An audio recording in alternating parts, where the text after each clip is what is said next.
In the 12th chapter of the writing that Christians refer to as the Gospel of Luke, Jesus is recorded as saying, "I came to cast fire upon the earth." It is an uncomfortable image. Fire is usually associated with destruction. Commentators believe that the fire spoken of in this text was the fire of judgment, through which a new world would be brought about. But fire is a multivalent metaphor. It both destroys and refines. Its light illuminates, while its smoke conceals. The same multivalence can be seen in the story of Christianity in world history. For those within the Christian community, the image of fire has another connotation. For them, it symbolizes the presence of the Holy Spirit. When the day of Pentecost, often viewed as the birth of the Christian church, is pictured, tongues of fire represent the Spirit. Thus do Christians view their history. Whatever its failures and limitations, they persist in believing that God is doing something in that history. The Christian story is not a series of random events. It has a great purpose.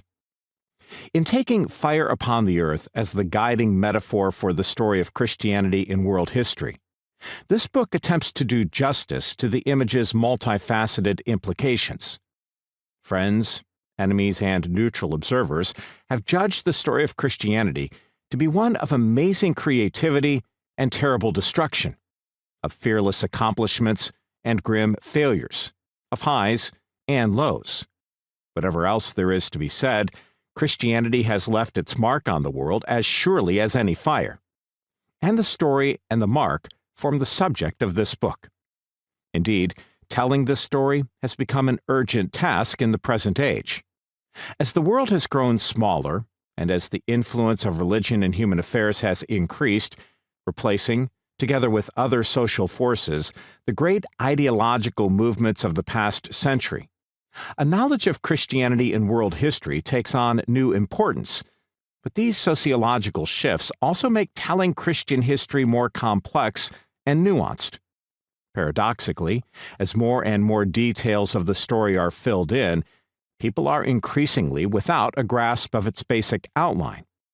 Knowledge of the history of Christianity is probably slighter today than ever before. The present volume addresses this lacuna. In this sense, it attempts to do for the 21st century what the religious historian Martin Marty accomplished in his Short History of Christianity 55 years ago, to provide a workable overview for both students and general readers that scholars and teachers might also find helpful. Such a volume must look very different today, however.